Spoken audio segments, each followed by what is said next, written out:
Welcome to the Fantasy Football Profit Podcast, hosted by Craig Phillips and Jeff Torrey. Visit us at fantasyfootballprofit.com. And now your hosts, Craig and Jeff. Welcome everyone to the Fantasy Football Profit Podcast. I'm Craig Phillips, joined as always by Jeff Torrey, who's making his return today after a few days off of the show, making me do solo shows, talk to myself, make rambling points that probably go nowhere. So happy to be back, buddy. But no. So and aren't you excited? We got Jaguars Bengals to talk about. I came back just in time to watch this thrilling game, which was better than I thought it was going to be. I really thought I was coming back to a dud, but it was pretty good. It was actually a close game, good game, ended on the last second field goal. So there's some interesting stuff that went on in this game. So it wasn't as bad as maybe it could have been. And actually, it was much closer than we probably thought. Jacksonville, I didn't really think they'd stay in this thing, but they did. They led most of the way, or either led or were tied. Bengals didn't have a lead until the last second field goal. It's the first time they had a lead in this thing. Jacksonville played a good first half last week against the Cardinals. So maybe they're not as bad as we think, but they showed some stuff. But Bengals first here. Joe Burrow, I thought, had a pretty good night there, at least the second half. First half was just brutal for the Bengals all around. Just nothing good happened there. But second half was good. Burrow ended up 25 of 32 for 348 yards and 2 touchdowns. Just a really solid outing. But Joe Mixon, nothing in the first half. Second half, 16 carry, ended up with 16 carries, 67 yards, touchdown. But he got hurt at the end. We don't know. Let me see. The latest was Zach Taylor is unclear on the severity of Joe Mixon's late game injury. Believes it's a minor ankle issue. So he did get off the field. It wasn't like he was carted off or anything like that. But right. When the game was on the line, they put P. Ryan in instead. So obviously it was something that was hampering him. And, Joe Mixon, he doesn't have a huge history of injury issues. Mm-hmm. And he was running extremely hard. So you're hoping that it's just, a minor tweak or something of that nature. Well, Mixon, he had a terrible first half. The second half at least saved his day, which sucks. I had him ranked third going into this week. I thought this Jacksonville matchup, this is going to be great, right? If he put together 2 halves like he did, it would have been a huge night. But I don't know what happened in that first half. They did figure it out, though. But he did. Yeah. Lucky that Burrow didn't get in on the goal line sneak. They had to go and review that. Then they handed off to him and he got the touchdown. So the touchdown was huge for him. So if you do have him in fantasy, he had a good day. He really did. And I don't just speaking on long-term vision, assuming that this is nothing major, his injury, just being a little banged up. How has anything changed? I really liked what I saw in the second half. Like he was running hard. There's kind of the Joe Mixon that we thought where, hey, maybe you're not going to strike lightning in one play, but you're going to grind it out and you're going to make these guys suffer. And eventually you'll get to the end zone. So do you still view him that way? Or are you kind of, after seeing the very disjointed versions of the team, first half compared to second half, do you downgrade him a little bit? Just temper the expectations? How do you look at Mixon? Because he's kind of one that everyone wonders about. I'm going to take that game where that first half, I don't know what happened, but the second half, obviously they came out, they adjusted, they played well, which we thought they would be coming into this thing. I think he's a top 10 guy. He's a top 10 back for me the rest of the year. As long as he's healthy, he's easy top 10 back. I like what I saw in the second half. And this team is better than we anticipated. That's for sure. Even though they barely beat Jacksonville, they're better than we anticipated for sure. I would 3-1, solid start. Yeah. They're a little bit better. I'll give them that. And they were without T. Higgins as well. True. Yeah, so without T. Higgins, Tyler Boyd stepped up, 9 catches, 118 yards with 11 targets. Solid Real there. Big game. Yeah. Jamar Chase didn't get a touchdown this time around, but still 6 catches for 77 yards. He's had a great start to his rookie year. He's unbelievable. And he even this one, this is the first game he hasn't caught a touchdown, which is pretty crazy as a rookie. He looks, every time he gets a ball, he feels like a playmaker. And any ball is catchable by him. Like he's not a giant wide receiver, but even when there was one down the sideline, Burrow kind of underthrew him a little bit. It was kind of into double coverage. It was, he was trying, and he still went up and tried to make the catch, and the guy had a blind. Every time they go to him, I just feel like, oh, he can make this play, which is pretty impressive for a rookie. And you can't really say that for any of the other rookies I mean, period. I mean, quarterback, wide receiver, running back. No one. I mean, yeah, except for Najee Harris. Najee 14, Harris. He had 14 catches last week because Ben Roethlisberger can't do anything but check down anymore. So yeah, okay. I was gonna say that would have been a great one to talk about as well. But that was pretty mind blowing. I was like, if he's gonna catch the ball too, this is pretty crazy. But I digress. The other one that really picked up the mantle as T. Higgins was gone was C.J. Uzomah. Yeah, where'd that come from? Uzomah. Yeah, 5 for 95, 2 touchdowns. Yeah, what? Where'd that come from? Because he hasn't done. Yeah, and last year it does, and this is going to be the big question: is does he show up on the waiver wire? And hey, he had a really good game, and if T. Higgins continues to be out, maybe it's someone I would track. And this is my personal opinion. I would like to know yours as well. But the past 3 games before that, he hasn't done anything. So I don't know if this is like, oh, we're finally like we found a weapon in him. But we saw this last year too. Every once in a while, he would have a pretty decent game, and they would never really go back to him. How do you look at him? Is he a waiver pickup for you? Maybe. The thing is, a normal player, I would say no. That just does 1 week and it's done nothing before. But I mean, the tight end position isn't great. It's not good. We talk about it all the time. And like, so there's players that we thought maybe would do something that are just not like Jonas Smith and the Hunter Henry, like Patriots tight ends aren't doing anything. There's other guys that just aren't doing much. Or maybe you take a stab at it. If I wouldn't personally yet, that's not, I always need to see a few weeks of it, but not knowing your tight end situation, it's possible. There's a lot of guys that just aren't doing anything, which God, Gronk better be healthy. I hate he's in that questionable tag. He plays Sunday night. I don't know what I got to do. Man, I would have, especially him. Like we already know we're going to get Brady versus Belichick. That's how they're, that's every advertisement. I think he's going to play, but he better be. So. It'd be great to see Gronk in there as well, just for the extra.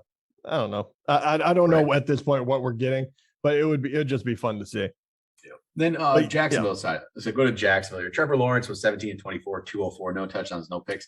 I saw some good things from him. Like this was at least no picks this game. He had a couple nice throws. Hopefully he's becoming, he hasn't had a great start to his rookie season, but not everyone does. It doesn't always happen. A lot of guys don't. Rough. Not everyone's. Justin Herbert was kind of an anomaly, I feel like, last year. I mean, like Patrick Mahomes didn't play his rookie year. Like there's a lot of guys that just don't come out and play amazing right away. But his fantasy numbers are going to probably be fine by the end of the year. He's still going to probably be, he'll end the year as a top 15 quarterback, but just not somebody I trust right now. Right. And if you had to start him, if you absolutely had to, it wasn't going to be like the worst thing in the world because he did on top of the, passing, he did have 8 carries for 36 yards and a touchdown. He looked really athletic when he was out there. He did make a sideline throw that was incredibly nice. That one to Agnew? Yeah. That was nice. That was very nice. But you would like to see more of that, right? Right. Yeah.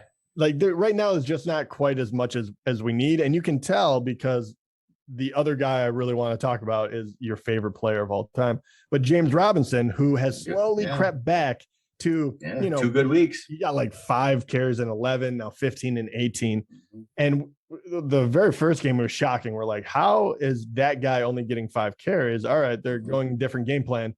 You can see Urban Meyer just saying, I don't know if he's scrapping what he was originally going to do. James Robinson was banged up. I have no idea. But and then Carlos Hyde didn't play tonight. He was a late scratch in this one. Even unexpected, but still, Robinson was good last week. And honestly, I'll admit he looked good at times. He's not special. He's not a special running back, but he looked fine. He looked good. He made some good. He had a good touchdown. 2 good touchdown runs. Honestly, neither of them were easy. Honestly, they weren't just straight forward. Just get the ball and you're in the end zone. No, he had to make some moves. He had to. And then the second one, he definitely had to, fight for it. Hey, he was good.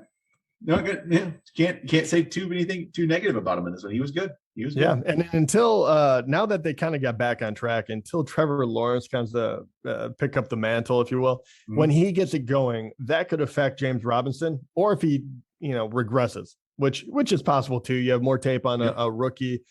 Wide receivers are getting hurt. What DJ Chark was out. Yeah, Chark got hurt in this one. You start losing it and you can, stack that box. That could affect him.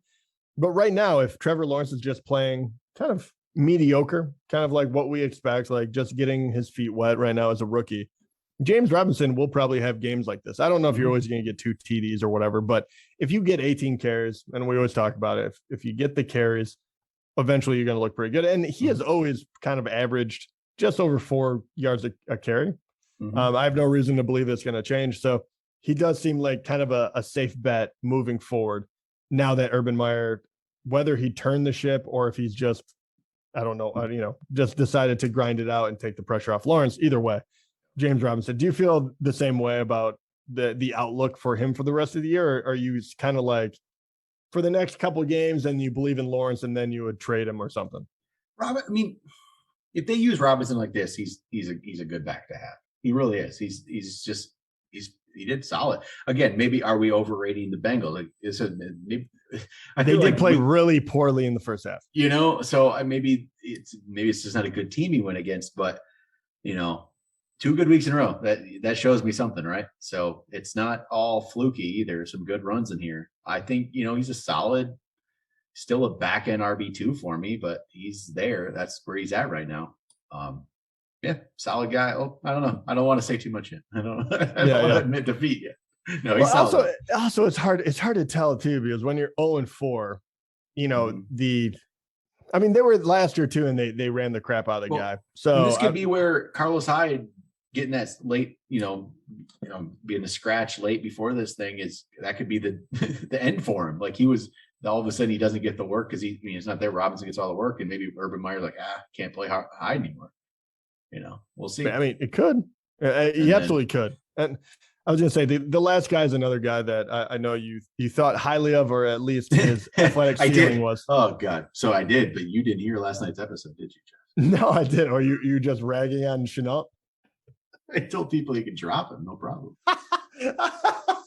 No, I would have completely backed you up because the offense has not been looking good, and with all the injuries. But that's how it happens, right? But I'll be. I mean, he did have one long catch of 52. He had 99 yards, 6 catches out of 7 targets, and they dumped it off and they used him.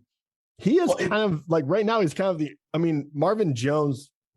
I don't know what to think about this. Like the passing offense is going to be very hard to predict the rest of the year. I mean, I think that's just what you have to. My reasoning with this was the offense was bad. The team was bad. There's nothing going on. DJ Chark's there. Marvin Jones looked like almost the number 1 receiver, right? Chenault's just not getting enough work.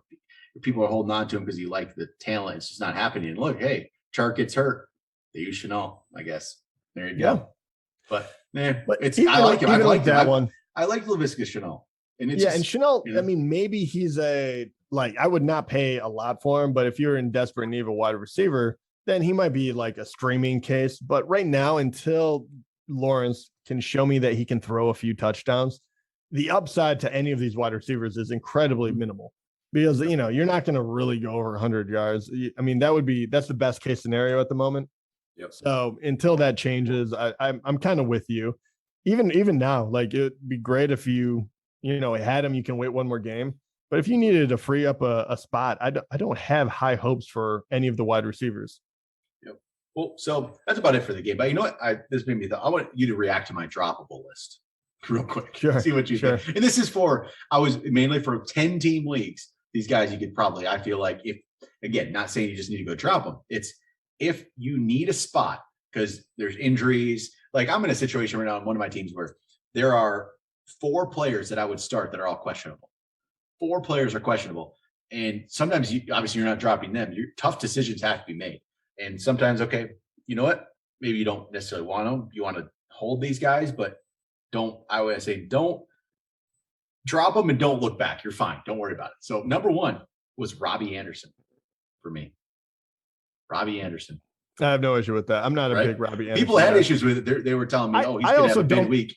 But but he might. Here's my thing. He might have a one catch kind of guy. He could have a big week. He might have a big week, but he'll never be in your lineup when he does. Yeah, exactly. You'll play him the week after, and then he does nothing. So unless he's like your 4th wide receiver you need for bye weeks, that's fine. But also, unpopular. But I know Darnold's played really well, but I also don't believe in him yet. That probably just makes me a hater. Right. But hey, you had a few years of being awful. So Terrace Marshall was getting more work. Games. So all right, what about then Laviska Chenault? Was on my list. Yeah, that's fair. Kenyon Drake. At this point, he looks like the backup to the backup. Peyton Barber got all the work. There's I mean, I totally. It was all Peyton Barber. It was all Peyton Barber. The hard part on that one is running back is harder to come by. So I'm not sure But he's like a third stringer at this point. Yeah, I mean, I can't argue with you. It just feels very hard for me to give up on that yet because you probably drafted him for more than you want to give up at the moment. But he has looked not good, and they're not using him well. So, Jonnu Smith. Yeah, unfortunately, and with tight end, it's kind of like who cares? Yeah, right. I'm hoping that they get back on track. He's one that I'm holding out hope on, but he hasn't done anything. So, let's see. I think McCole Hardman. No, I'm not ready to give up. I mean, I mean, first of all, he just caught a touchdown last game, but also they just signed Josh Gordon, right? Yeah, they did. So, it's one of those where he's going to be up and down. He's going to be kind of like a Robbie Anderson. My thought is always those kind of guys, like, it's so hard to actually play them. Yeah, and it is. Like you're going to miss out on the week. I got lucky last week because I needed someone at the last second and put in Hardman. Yep. But yeah, if you had to drop him for someone, then yeah, that's fine. But he kind of needs an injury in order to become extremely relevant. But he's like that kind of guy as a streamer is always interesting because if you really have to throw someone in your lineup, why not do someone that can catch the long one? But in a situation same thing for Robbie, right? In a situation where you need a roster spot, you would feel okay with having to drop him if you needed the roster spot. Yeah, I would. Ronald Jones. I know running back's harder, but he's giving me nothing. Just absolute nothing. No, I'm not sure what's going on there. Once again, I don't think that's ever going to be a position you can count on, whether it be Fournette or Rojo. 3 games, 15 carries, 52 yards, 1 catch for 9 yards. Well, right now, I mean, it's going to be Brady's show. So until injuries start occurring on the front line or him or one of the wide receivers, and even then, I mean, Antonio Brown was out and they just slung it. You know what I mean? They don't care. They have enough people to catch the ball. Right. So, yeah, that one's going to be a rough one. If you really needed it, yes, but he does still have value. But if you really need the spot, he's not going to be someone that people are scooping up in a week. Elijah Moore. He's still holding. Yeah, you can. I mean, I really like the talent there. I still believe in Zach Wilson could be a good quarterback, but this year, not looking great. The offense is bad. Regular redraft league, just why hold him? You can get rid of them. Yeah. Just all those kind of rookies I was holding early. I was hoping, Danny Brown, Kadarius Toney, those later round guys. Well, some of those you can still wait. Not happening. Yeah, you can still wait and find out though. Like Toney, we haven't really seen. Nothing. The only one I'd get at this point is Rashad Bateman, who's going to be coming off IR at some point because we don't know yet. Yeah.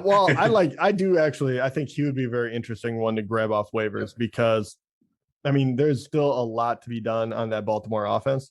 And if he turns out to be the athlete they never really had, they have Hollywood Brown and whatnot, but he just had 2 atrocious drops in that last game, which was hilarious to watch.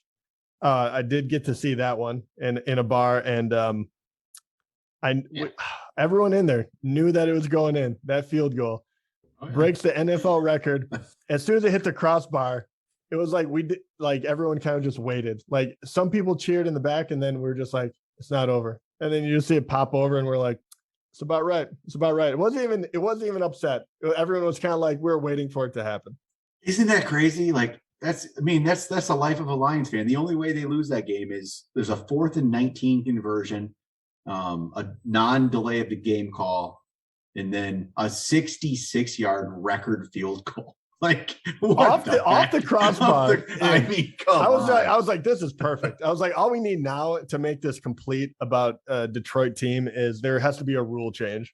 And like as soon as they're like, you can challenge like delay of games, and I'll be like, it's complete. It's like Calvin Johnson all over again. It's all of that. But ridiculous. Really, it was a really fun week. I didn't get to watch all the games, but I'm going to go back and kind of look at them because the ones I did get to see previews of were pretty cool. So, yeah, I don't remember what happened anymore. But yeah. I'm 2-1 in our league, Jeff. You're 1-2. Did you see that coming? No, I really didn't. I didn't think so. I'm hoping I bounce back this time. My other teams are doing pretty well, but that one is starting to that's going to annoy the crap out of me. So I got to get back into the groove of things. Delvin Cook really hurt me. It's true. Yeah.